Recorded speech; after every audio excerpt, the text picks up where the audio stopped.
Squishy insists that she has egg sandwiches, not just eggs and ketchup. So I made her some toast to put her eggs on just like she wanted, and now she's gonna eat her sandwich.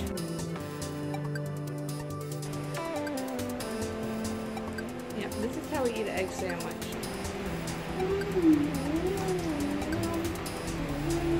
Do you love egg sandwiches? Yeah. You think maybe you just want eggs and ketchup and no bread? No. Mom, there's no more eggs. Sandwich. We gotta have them on our bread because we're only eating egg sandwiches here, people. We would never just eat eggs and ketchup. It has to be an egg sandwich.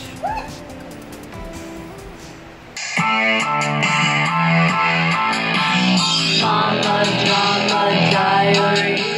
So before you leave Starling International, one of our checklist items is proper use of a skill saw the way Starling does it. I don't know if it's proper, but start like this. When you're gonna cut a frame of house, you want a straight line, not a crooked line. Therefore, you need a framing speed square. Which they don't usually use here. Or some type, you know, we got this big old fat square, which is really a triangle. So here we go. To make a straight line, we're gonna put the framing square up against it, and we can draw a straight line anywhere on the lumber. Look at that. Now, to cut it, very important that you take into consideration the width of the blade, which is about 1/8 of an inch. This particular saw is called a worm drive saw. Not your traditional skill saw, where the blade is on this side. These are used in framing applications a lot of times because you can see exactly what you're cutting. So when I put my stick up to the line, I can actually see exactly where my line is drawn and start cutting exactly on the line. But if I were to come over here to this side, I would have to take into consideration that there's 1/8 of an inch, because I would be behind the line would be on this side, so I would have to cheat over 1/8 of an inch to accommodate the saw blade that's going to be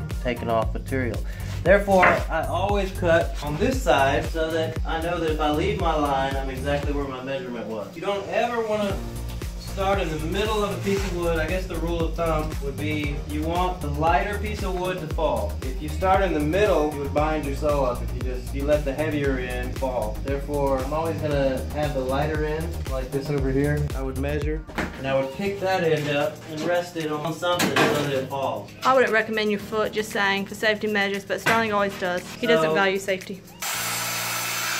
Just let the saw do the work. If I were to come over here in the middle of the wood and just start cutting, it would kick back on me, and it's very dangerous because it could, you know, it could get you, take your skin off. If you want to give it a shot, we got a line drawn right here. Oh man. It's a heavy old sucker. Mom, close your eyes. Alright.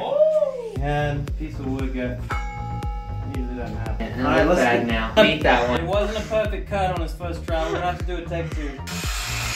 Perfect. Wow. Whoa. Look at that. You actually cut the line. You can see my pencil mark right there. So you can actually leave your line right on the very tip and we've got an exact measurement. We'll get this down as we go, but we'll get into ripping plywood next. Does that have to do with anything that we're doing right now? No, it doesn't. This is my friend, the ADD. But it has to do with Starling International internship. Yeah. We're not framing this house because it's a concrete Skills that house. I'll use for the rest of my life. This is part of the education. Yeah, chiseling. Check that one We off. got chiseling down now. So what we got down here is our plumbing box. We're gonna tie in our bathroom toilet drain into this 4-inch bottom drain here. We tried it before with the top. We didn't have enough fall. For some reason, they sold me the cleaner for the PVC without a brush. So it's got a product called Tang It. Could be called Dang It. No brush. So they use this stuff called Estopa here in Mexico. That's what they recommended I use to brush it on there. Let's take a little bit of cleaner, spray it on. One of our pipes had a hole in it, so it was good that we replaced it.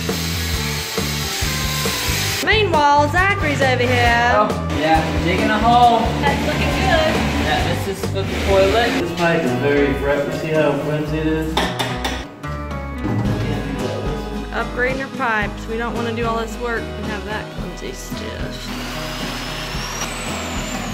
Got residue on here, or jagged edge from the cut. Good practice to go around it with like something abrasive. This is this little sanding disc I had laying around. Gonna go around that edge, the side edge. I'll deburr it. It's a very intricate process. I'm glad that Starling's the one doing it and not me. Me talking about the drop and the this and the that. Go around your fittings.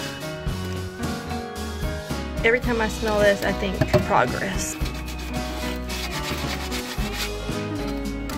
Glue.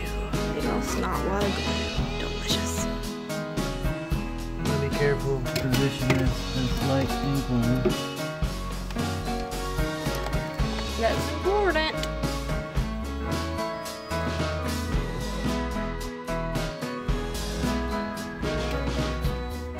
We just popped our line for this door, and we have a big decision to make because this door is this tall, this door is short, this door is short. So we're gonna cut a short door and then see if we need to make a tall door, because 3 of the doors in this room will be that size. And you got Macho Man, which I was like, oh, we'll just make it lower, except that the other door in the bedroom is also this tall, so I would think that we would keep those symmetrical. It's just crazy to try and redo stuff that other people have done, because it seems like they just had no rhyme or reason to half the crap they did. Now Zach's already a pro with the grinder, but for our listeners out there who are new to grinding, you want this power tool to completely start up tall, start slow, and then build up its proper running speed. You don't want to bog it down really hard and grind into it and then bog that motor down too much. Let the RPMs do the work. If you got a line involved, we'll go from here up so that we don't lose our line, because otherwise you're kicking the dust and you will lose your chalk line.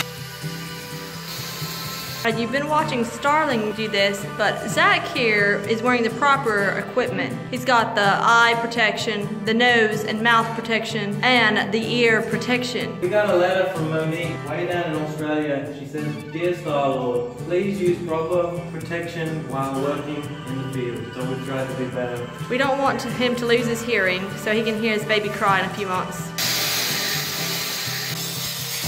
After looking at this, we decided that it's too skinny. Sorry, Zac, that line you just did. We're gonna go a little bit wider. We came into our house today and it's graffiti. We got graffiti in our new house. He's marking what he's doing. Oh, some people. This is the moment we've all been waiting for.